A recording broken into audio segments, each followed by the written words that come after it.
el siglo IV a.C., un pueblo muy notable invadió Oriente Medio. Eran los griegos. Guiados por uno de los mejores generales de toda la historia, Alejandro Magno, los griegos conquistaron el mundo desde Grecia a la India. Pero los griegos tenían algo mucho más poderoso que sus proezas militares.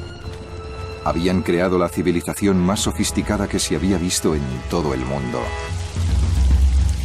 Su magnífico arte estaba inspirado en su culto por el cuerpo humano, que también se expresaba en las proezas atléticas mostradas en sus Juegos Olímpicos. Pero los griegos también idolatraban la mente. Y sus mejores pensadores contribuyeron al florecimiento de la filosofía, las ciencias y las matemáticas. Como resultado, la arquitectura helénica, su política y su economía iban muy por delante de los demás pueblos del mundo.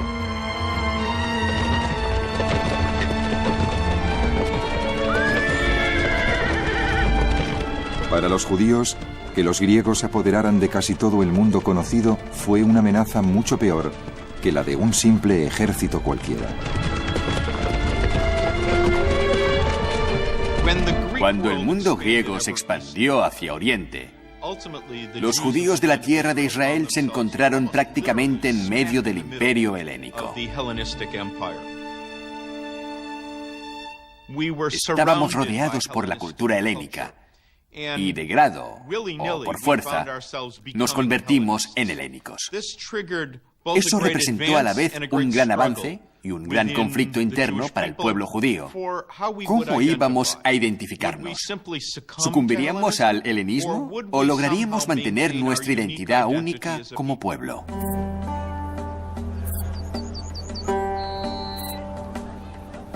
Los griegos trajeron innovaciones brillantes a Judea que transformarían totalmente la vida diaria. Durante miles de años, los pueblos de Oriente Medio habían sobrevivido mediante el trueque. Pero los griegos favorecieron el uso generalizado del dinero. De repente, los mercaderes de la región podían vender sus productos a todo el mundo, en todas partes.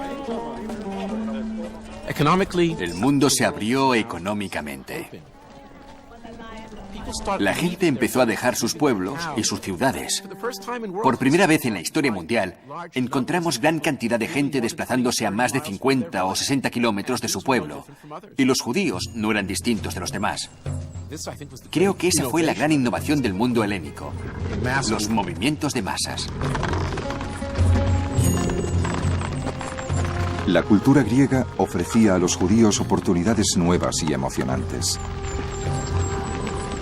Los granjeros que producían aceite de oliva podían venderlo en todas las ciudades, desde Alejandría a Atenas.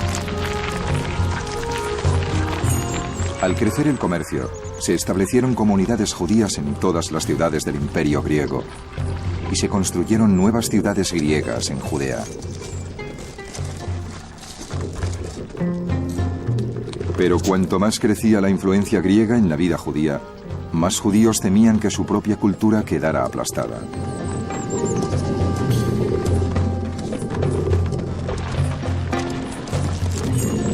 Para comprender cómo veían los antiguos judíos el helenismo, solo tenemos que pensar cómo han recibido las sociedades tradicionales de todo el mundo la llegada de la cultura norteamericana. Las películas, la forma de vestir, la tecnología. En nuestra época, hemos visto con qué violencia se oponen los elementos más tradicionales del Islam, del judaísmo y de la cristiandad a la cultura materialista y laica del mundo occidental.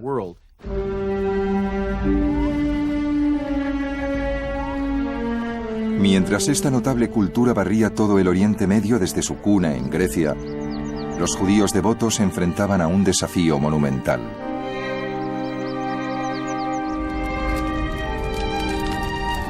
¿Cómo podía competir el judaísmo, enfocado solo hacia la bondad, con el estilo de vida vibrante y emocionante que ofrecían los griegos?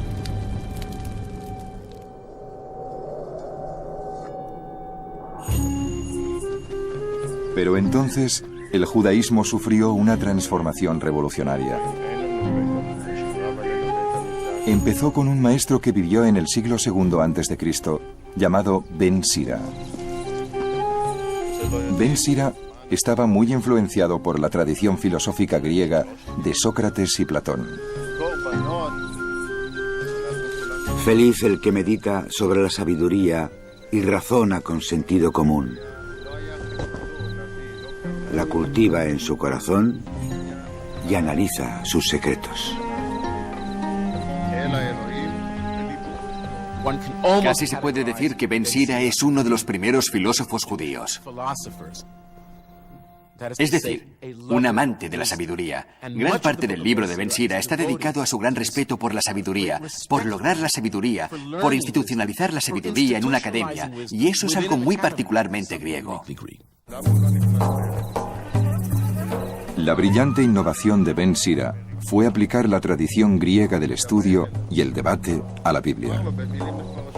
Creía que si sus alumnos estudiaban las historias de la Biblia, aprenderían más de la vida leyendo a Moisés que a Sócrates. De Moisés hizo un hombre generoso que obtuvo el favor a los ojos de toda la humanidad. Amado por Dios y por los hombres, Moisés, bendito sea tu recuerdo. Dios le permitió oír su voz. Le entregó los mandamientos cara a cara, las leyes de la vida y del saber. Ben Sira lee las historias de Abraham y de Moisés, y para él no son historias del pasado.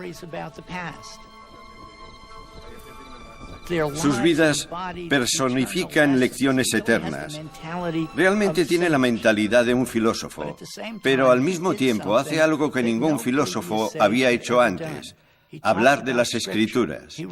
Para él, la Torá era ni más ni menos que el gran libro de la sabiduría divina, así que su misión como filósofo, para saber todo lo posible de la voluntad de Dios, no era la misma que la de los demás filósofos. Los demás observaban el mundo y sacaban sus conclusiones. Él las sacaba de la Biblia.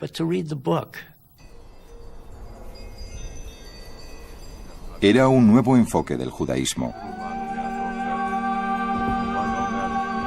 Ezra había dado al pueblo la Torá para que obedecieran sus leyes, pero gracias a Ben Sira y a otros como él, los judíos que buscaban una alternativa a la cultura griega empezaron a estudiar las vidas y la época de los protagonistas de la Biblia, buscando la sabiduría divina que encerraban sus historias. A medida que se fue extendiendo esa práctica, se les ocurrió una idea nueva: que los escritores de la Biblia habían obrado por inspiración divina, y por eso toda la Biblia era verdad. La idea de la inspiración divina de la Biblia apareció muy lentamente y en partes. Hay muchos profetas bíblicos que dicen lo que dicen en nombre de Dios.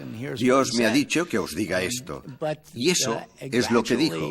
Pero poco a poco, con el pasado del tiempo, la idea de la inspiración divina de las Escrituras o la autorización divina de las Escrituras se distribuyó uniformemente a todas las partes de la Biblia.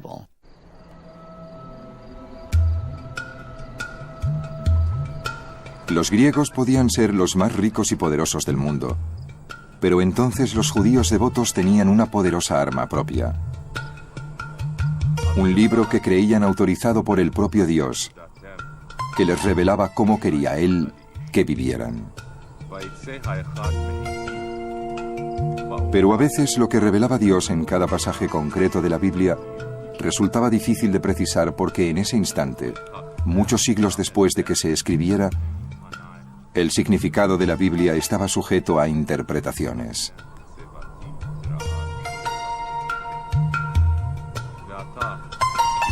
La gente quiere pensar que los judíos son el pueblo de la Biblia, pero son el pueblo que interpretó la Biblia.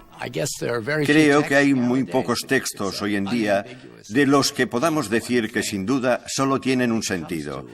Cuando se trata de un texto muy antiguo, que en algunos casos usa palabras que ya no se entienden o que las usa de una forma muy distinta a como se utilizan hoy en día, hay que ayudar a la gente en un sentido muy básico a entender lo que significa el texto. Las dudas sobre el significado de la Biblia dio una libertad tremenda a sus intérpretes.